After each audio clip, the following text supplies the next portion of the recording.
and we're driving to church, and she sees one get off the highway, and she goes, "Oh, look, another transit." And I start hitting the gas, and she goes, "What are you doing?" She goes, "You're going to catch up to that Ford Transit." And I said, "Babe, it's somebody we could probably be friends with. We should go and meet them." And on the road to Mass, I pull up and I stop at a light, and I look, and Rob is doing a yeah in a bright red van. Because you have the Schiefelbus sticker on the back. I saw this, like, oh, it's Schiefelbus. I know them. I know that bus. I know that bus. So the thing that would necessitate owning buses is what in your life? Baby number 7 is due in next month, I guess. So Yeah, about we've a got month after 7 the show. children. And I think the same week yours is due. Do you want to race? I'm sure our wives would really, really appreciate that.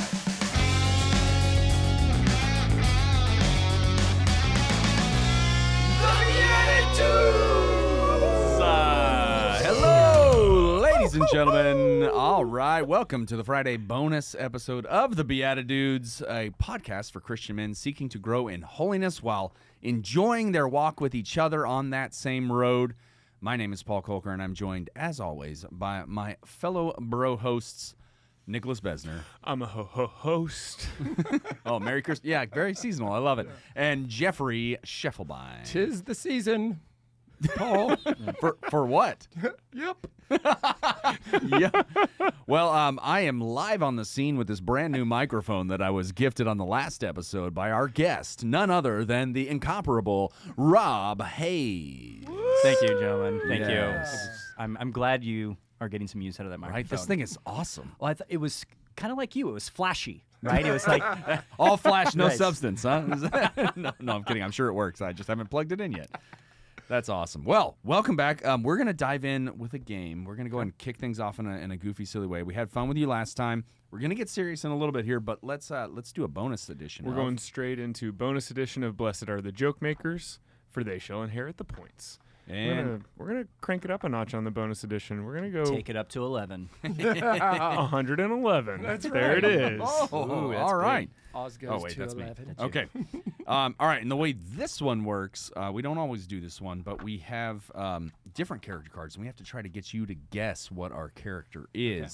We all have the same prompt from the Catholic card game card, but we have to try to lead you down Understand. kind of the rabbit Got it. trail. So, here we go. The prompt is records of blank are found in the secret Vatican archives.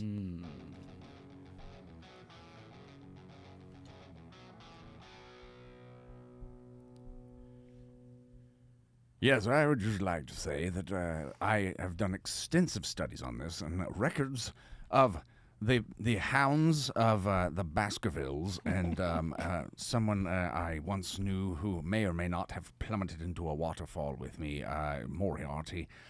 His life is found there. At least his LinkedIn profile picture is available there.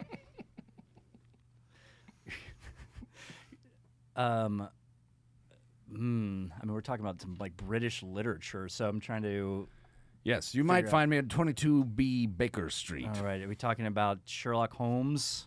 Boom. It's All like right. the only specific. I know, all the others. Style. Everything else is general. Yeah, This right. one is like the dude. Yeah. Yeah. All right, Sherlock Holmes, got it. All right, So the other day, I was driving around in my Subaru, and I was just thinking about these records that just broke news of what was in the Vatican archives. I could not believe it. It was a listing and name of all the fattened calves that have been slaughtered and served in the holy city. I just, people have feelings, but animals have feelings too, oh, you got to be like a And- PETA or animals' rights, and also all the different bread makers, because I don't eat that kind of stuff, too much. vegan. All yeah, right, we got yeah, vegans here. That's it. Righteous, gluten-free, vegan. I didn't even get to the gluten-free part. There's a lot going on there. Oh, wow. That's a tough one. Wow, that's like some sort A of. lot of descriptors. Most people do not realize how many Catholics have shaped and formed the entire world. In the archives of the Vatican museums, you can find the detailed analysis that I did when I created that fuzz on the tennis ball. You can also find my current work where I'm creating something that's Keurigmatic. It is a Keurig that makes other Keurig makers. Wow. I appreciate the commitment to the character. I'm going to say, I guess, just, an inventor? Of odd inventions. There we go. An odd invention. Oh, my gosh. I think I pulled a muscle. It's interesting for those who maybe only listen to you all. Like the moment before you all start speaking, there's like this intensity and also kind of panic that happens both at the same time. That's a good description. Yeah. It's definitely Rob both. gets You're not us. wrong. Yeah. This You're room gets really Rob. sweaty in that moment. Well, speaking of intensity and panic, you have to bestow points on one of us. So I'm going to bestow points on Jeffrey Schiefelbein. All right, man. Yeah. Nice. I feel like I needed Nice this. job. It was the voice. I mean, it was really the commitment to the voice. I mean, you even let Nick go first because I felt like you were kind of He recommitting was to the harnessing. character. He was right. harnessing. Oh. yeah, he was getting in it. Yeah. And it's so fun because I enjoy these two guys so much, and they always surprise me. But you can't be in that. I can't be sitting here enjoying you. Nope. If you Oh, go that's back and fair. watch the tape, You'll watch I it actually later. shut my Yeah. eyes while you were talking because I had to block you out. Yeah. I have no idea what you talked about, Cool. Nick. That's fine. All right. Wow, it just got frosty. in Yeah, here. a little. All right. Well, let me tell you something. Rob, the story I have to kind of kick us into this next part is that my wife and I bought this 10-passenger Ford bus called a Transit years ago. And we're driving to church, and she sees one get off the highway, and she goes, oh, look, another Transit. And I start hitting the gas, and she goes, what are you doing? She goes, you're going to catch up to that Ford Transit. And I said, babe, it's somebody we could probably be friends with. We should go and meet them. And on the road to Mass, I pull up and I stop at a light and I look, and Rob is doing a yeah in a bright red van. Because you have the Schiefelbus sticker on the back. I saw this, like, oh, it's Schiefelbus. I know them. I know that bus. I know that bus. So the thing that would necessitate owning buses is what in your life? Baby number 7 is due in next month, I guess. So Yeah, about we've a got month after 7 the show. children, and I think the same week yours is due. Do you want to race? And you I'm sure our wives would really, really appreciate that. and you mentioned your oldest coming back from his first year in college. Yes, so we Nice. we kicked one out of the house, and we're bringing a new one in. Yeah, there you go. Replace. Tell us the mix, boys, girls. What does your world look like at home? So our 4 oldest are boys. So we made the fatal flaw of having boys at the front because like Max Chaos is only young boys in the house. That's the name of one of them, Max Yes. Chaos. As we joke, like you can only get wetter than wet, right? So that's what it is. Just Yeah. you're wet. Yeah. So you can't get more chaos than chaos. It's just chaos. That's it. So 4 boys, and then and they're all between 11 and 18, and then we've got an 8-year-old and 5-year-old daughters, and the next one is little baby Elizabeth, so another little girl. So we'll have Awesome. 3 girls. So I'm about to go from an all testosterone house to an all estrogen house. You are gonna have like the most loving finish to like your career. These these young, beautiful, like future mamas taking care of you. Daddy, what can I do for you? And these boys. I'll report back and let you know if that's how it goes. So I think there are female listeners. We've seen some of the early reports of the BeatiDudes. Okay, actually, weirdly, on some of our recent YouTube videos, like a third of the audience has been female. That's ever since I started promoting how good you look. Stop. Pick up that gold mic. This is like a weird, serious question because none of us have any right to answer it, but I'm going to put this to you, Rob. How does your wife conquer the chaos? Like, how does she stay grounded from your point of view as a man? So I'd say that there's 2 more straightforward things, which is one is she has to exercise. So she's a runner, and so I can typically tell if she's run or not. Yeah. As there's times where you say like, honey, you probably should go run. Right? Because I can see it building in you. Just when you have the sneakers out, you can't figure out if you're helping or hurting. She needs to run, and obviously she needs to pray, right? There's Yeah. both sides of the physical and the spiritual. But I think in some sense the other secret sauce is we have a giant calendar in our house, and it is as big as, I don't know, part of a wall. And bigger than this it's table. about the size. You've got a whiteboard over here. No one can see it, but it's a big whiteboard. And once a month, I think it's kind of her happy place, is she takes it off and cleans the whole thing and moves to the next month. And every one of our kids and myself and her all have color-coordinated markers. And she goes day by day, all the doctor's appointments and athletic events and church things, and it's all color-coordinated. And that is how she, therefore, goes just moment by moment, day by day. This is the new company we're launching. Because what you just described, I know it sounds elementary, my dear Watson, but terrible.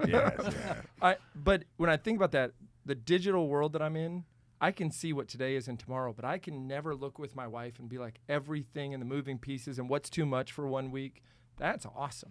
So, and it also is helpful because then what I do is she does all of hers, and then I come in and do the last stroke, which is I'm going through my schedule. Here's when I'm traveling. Here's when I've got, something at church. You do that after? I do that after. Let her get her, and then it's me still seeing if my things can work, right? Because then it's like, oh, I would like to do the BeatiDudes podcast, but my wife's got this thing on that night, and my son's got that thing, and so you just, I go last. So for men out there, I would encourage you not to abuse this by looking and being like, oh, I should probably travel on that week. That looks really hard. Yeah, don't go the other direction with it. Peace out. I'm going to Vegas. And Conference. Conference.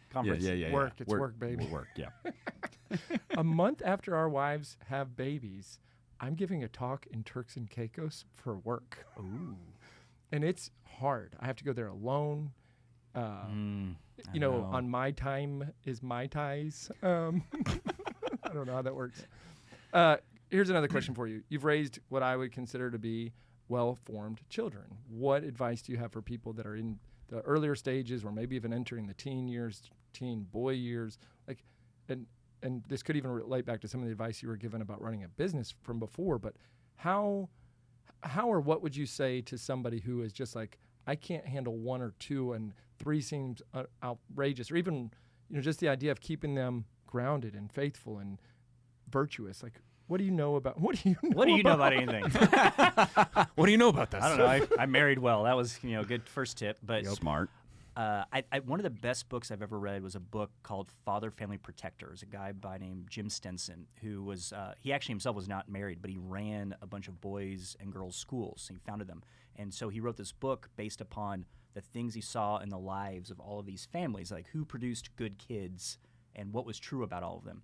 And one of the things that he puts at the beginning of the book is always have in mind that you are raising adults. So you have to get out of the I'm only managing to survive the next 30 minutes because I'm tired or I'm cranky or my kids drive me crazy. When you're making decisions, as you're communicating, it's always through the lens of I'm forming an adult who I want to have faith and be well-adjusted and have a loving relationship with their spouse, etc. And so you just have to have a long-term view, and therefore that means that you're not always doing the convenient thing. And so you have to have some of those ground rules. So that is an overarching theme.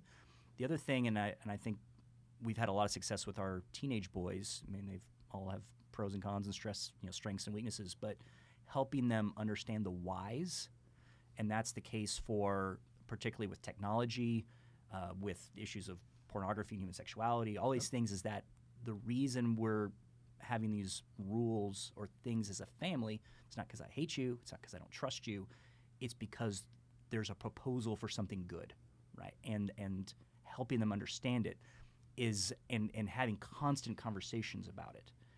And so that, I think all those sorts of things, we haven't really had too many fights in our families about technology or some of these other things that I know are struggles in families. Like, we don't have an Xbox or PlayStation in our family. We also have never really fought with our kids about it because they're involved in music or sports or other things that we think have been better use of their time. So helping them understand the whys and making it a constant conversation. Can you be specific too, like what, because I'm getting ready to enter into some of those years, what has been your policy around screens, phones, tech? And I get the Xbox part of it for sure, but what about the phone part that everybody sits there, that turns into fights between parents? Right. So what we've done, and that's a good point, I mean, you really have to get on the same page to be able to try to do these things. And we've not been perfect, but I even mean with other parents, because right. Why are you letting your kid have a phone at 7 years old when the rest of us are trying to keep it out of our kids' hands. No, that's right, and that's why you also have to really be more thoughtful today than you ever have in terms of, for example, our kids have never done sleepovers. Same. I did it all the time. Yeah. I was constantly at my friends' Yeah. houses, but it's just hard to know and trust that other families are doing the same level of diligence that you're doing. Yep.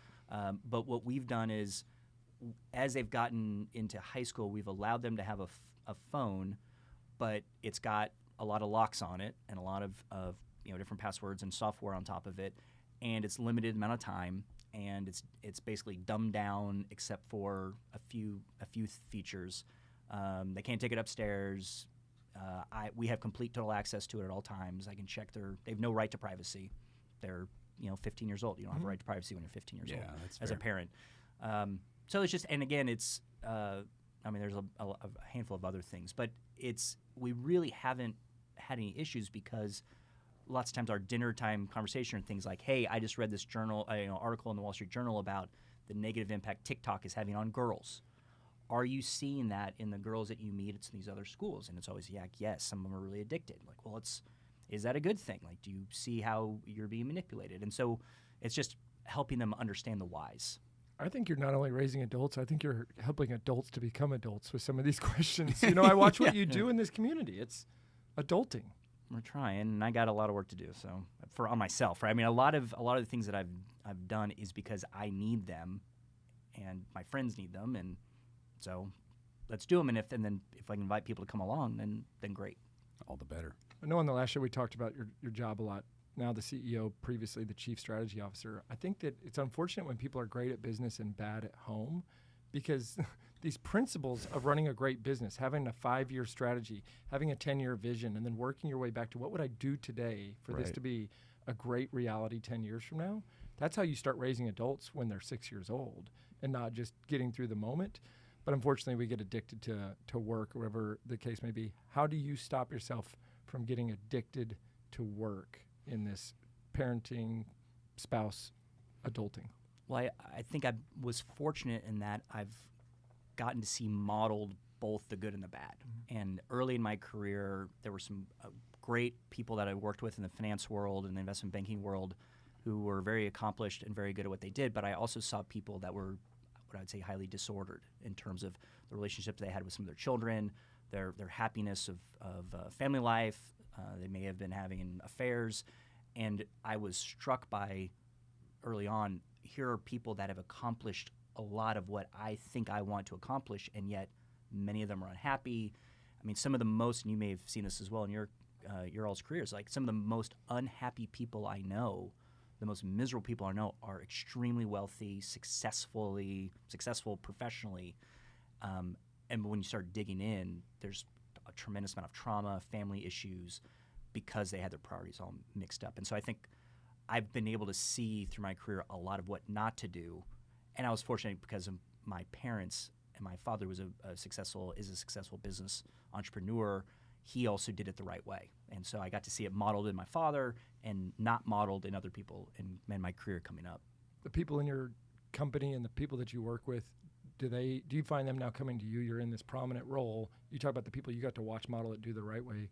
We had Jeremy Robinson on the show, and he shared about you being one of the men in his life that helped to kind of put him on a pathway for seeing the world through a whole new light. Are you finding that just by living a modeled life, people are coming for the questions, the curiosity, the please help me, please pray for me type moments? The answer is sometimes yes, but it's a balance, because it's not just it's both content. Do people know who I am and what I stand for? But then there's also because of my role, am I approachable? Right? Do I feel like a person? Because it is interesting as you get up in your career and you start achieving certain titles and roles, you don't think of yourself. I don't think of myself any differently than I did when I was 24 years old or 27 years old. But now I'm realizing, like, oh, I'm the CEO. People in the elevator are looking at me like wondering, am I going to talk to them? And I don't think about like what I used to think about when I was 20-something years old and the CEO was in the elevator with me. Yep. And so it means that I have to be more proactively engaging and let people know that I am available. And if you want to come talk to me, I'm here, and I'm not scary. And so there's the quality or content aspect of it, but then there's just the personality and warmth side that I think we try to do. Well, I even think some of that comes down to like the way you show up, because you could be the CEO with the slick back hair and the cufflinks and the pinstripes. And I know that's very early 90s. And I'd have to beat myself up. Exactly. Money never sleeps. Well, Rob, this has been awesome. I just want to give you a chance to encourage everyone who's listening to the show because of you to keep listening to us. How would you take us out of here on a plug for How would you sell us to your friends? I mean, there's got to be some sort of Backstreet Boys song involved in that, right? I mean, Yeah, I think so. I don't know. The show has been a great encouragement to me, and it's always a good time. And again, what I've always enjoyed about you guys is this balance of it's funny, it can be lighthearted, it's jovial, but I always come away with an episode with something to do. As you know, one of the things that when I host an event in my house, the comment I always make is the cost of coming to something at my house is that you have to make a resolution. You got to do something on the backside of whatever formation that you're getting. And I think from listening to you guys, there's typically a resolution that comes on the backside of it, and that's pretty rare in listening to podcasts and content online. So I'm appreciative of that. Good, because that's what we were aiming for. Especially with the new year coming up. That's right, Yes. and resolutions. Yes. So this has been a true honor. It's fun to call you a friend, a mentor, and also just somebody who is really shining light out to the world and doing it both on and off the playing field of business.